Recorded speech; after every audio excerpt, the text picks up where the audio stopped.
Nous quittons avec grand regret la Laguna Colorada. Quelques informations. Près du Chili, 60 km² sur 35 cm hauteur seulement d'eau. Contient du borax et certaines algues. Nous sommes au refuge pour passer la nuit afin d'être prêts pour 5 heures du matin pour aller voir les geysers. Je travaillais pour le alors c'est pour ça qu'on prenait mes devoirs et tout ça. Alors Jacques tout le temps, oui, regardez où il fait beau. Et après quand on est à la maison. Soleil du matin est le nom des geysers, étendu sur 10 km² à 4850 mètres d'altitude.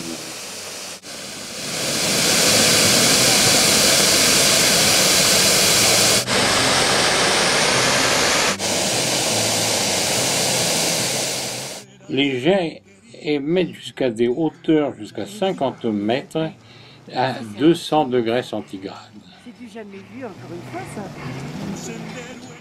Il faut rester très prudent, par endroits le sol est boueux et vous risquez de glisser.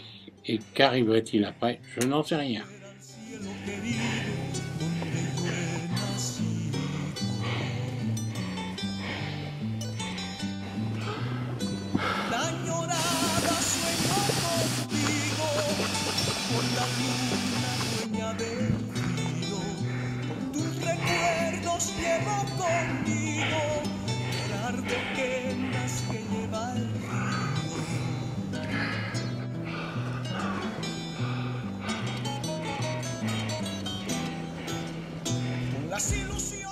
Il y a quelques années, on avait essayé de capter toutes ces vapeurs sortant du sol pour les utiliser d'une manière pour une usine. Mais tout ceci fut abandonné.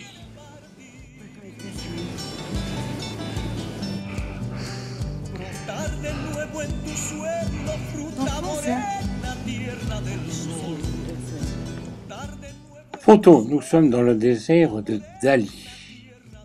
Les origines de ces couleurs viendraient de cet endroit, pourquoi ce fut baptisé le désert de Dali. Il serait venu dans la région. Au pied du Licancaur, la Laguna Verde, située dans la province du sud du pays. Et sa couleur proviendrait d'une forte concentration de cuivre, magnésium et arsenic.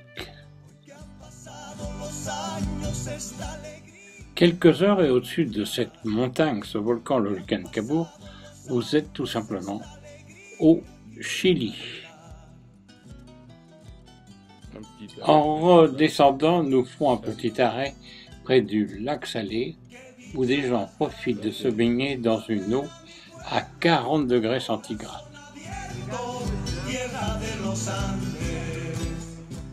L'eau est à 40 degrés.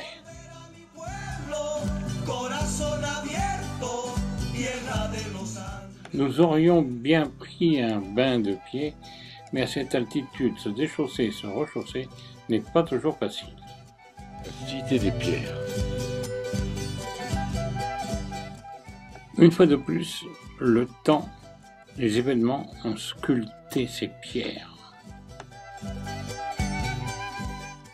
On ne sait pourquoi, mais au milieu de ces pierres, une certaine végétation de plantes, d'arbustes, se sont adaptés à la région.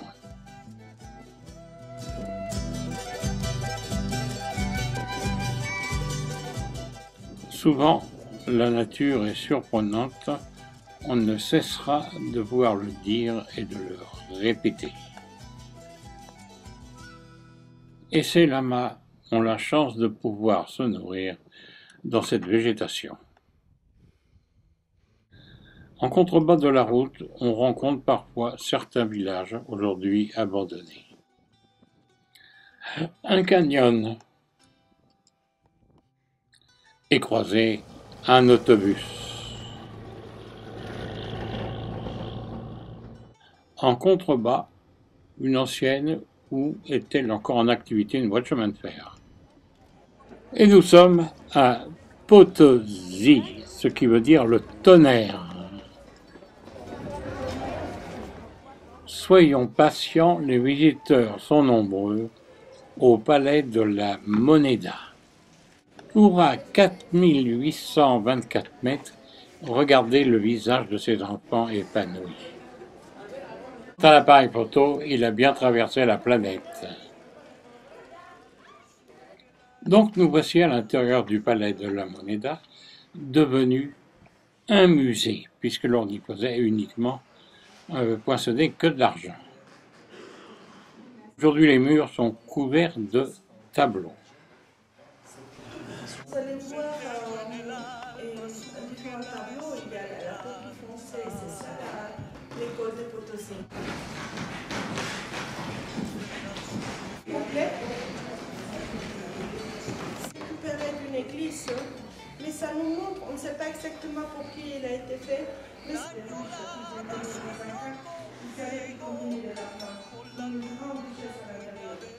mais un jour, quand ils se sont approchés à la montagne pour venir pour savoir un peu plus à propos de ce qui contenait la montagne, il a fait un... Nous voici maintenant dans l'atelier où l'on frappait la monnaie, et qui était faite souvent par des esclaves venant d'Afrique. Oui, je dis bien d'Afrique à l'époque.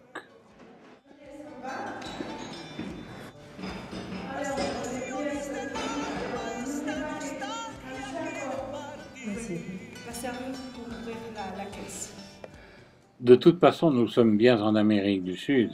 Il y a un côté religieux qui ressortira.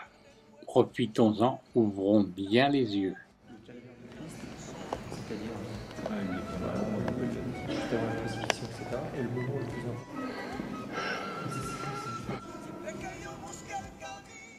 À la sortie, ces voitures à cheval ne nous attendent pas. Il faudra continuer à pied.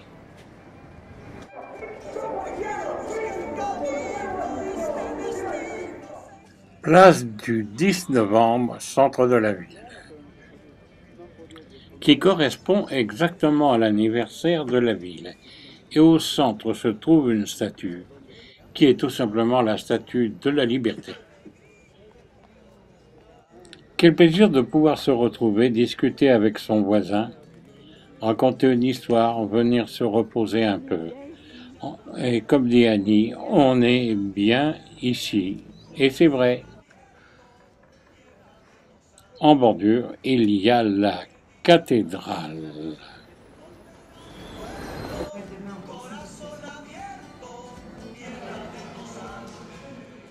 Un coup d'œil rapide sur l'ensemble, vue arrière.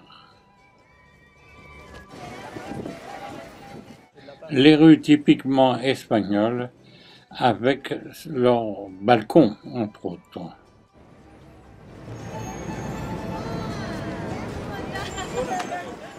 Au bout de la rue, face à nous, le Cerco Rico, 4824 mètres, la montagne d'argent. Prise de contact pour visiter la mine. 100 fois moins fort que la cocaïne. Que la cocaïne. Ya. Voilà, donc il y a divers catalyseurs, hein, je vous ai dit. Soit celui-là, este es de platano, non, parece, non? Eso es esto de queso, Ya. camote. Camote. Celui-là est fait à partir de pommes de terre, mais il y en a qui sont faits à partir de bananes, d'autres qui sont faits... Bon bref, c'est plus... dans le salar de Yunis, il y a le borax. Vous vous rappelez? Oui, enfin, je pense bien, oui. C'est avec ça, bon, je peux pas vous dire comment c'est exactement, mais c'est fait à partir de borax. Borax. Et ça, c'est une mèche. Esto no me acuerdo lo que es. Nitrato de amor. ¿Para qué sirve? Es un explosivo también. Ah, el explosivo también. Ya que como sabes, ¿no? En la tercera parte Ya, entra al hueco de lo que hacen la perforación, ya. pequeño espacio, entonces mucho espacio libre, ¿no? Ya. Entonces lo rellenan con eso. Ah, d'accord.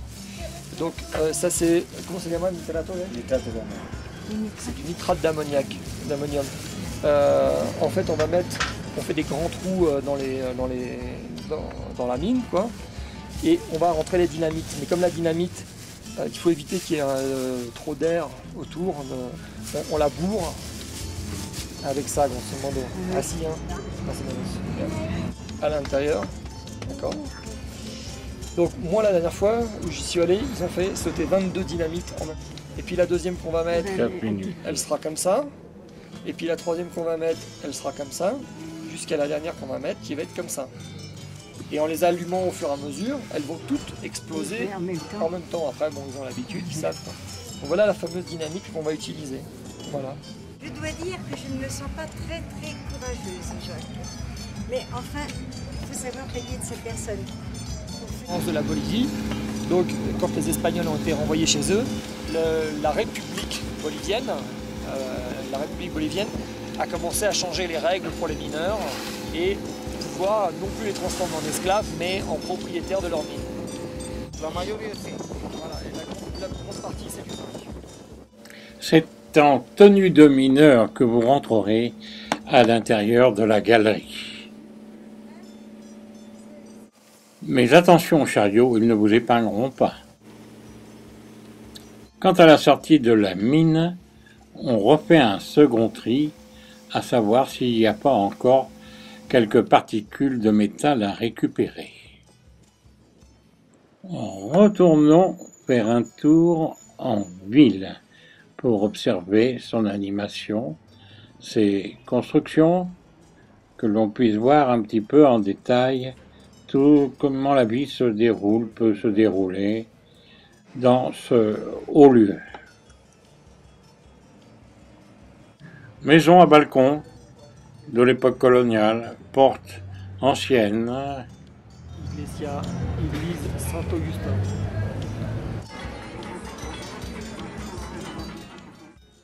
Pour nous, c'est un contact dans ces rues animées ou vides. De style métis. Par contre, à San Lorenzo, surtout, passer un certain temps à détailler ces sculptures. C'est extraordinaire. Nous nous dirigerons maintenant vers une chose incroyable, le couvent Sainte-Thérèse. Pour 100 000 $ d'aujourd'hui, on enfermait des jeunes filles de 12 ans dans ce couvent jusqu'à leur mort. Le parloir où elles ne pouvaient communiquer que très rarement.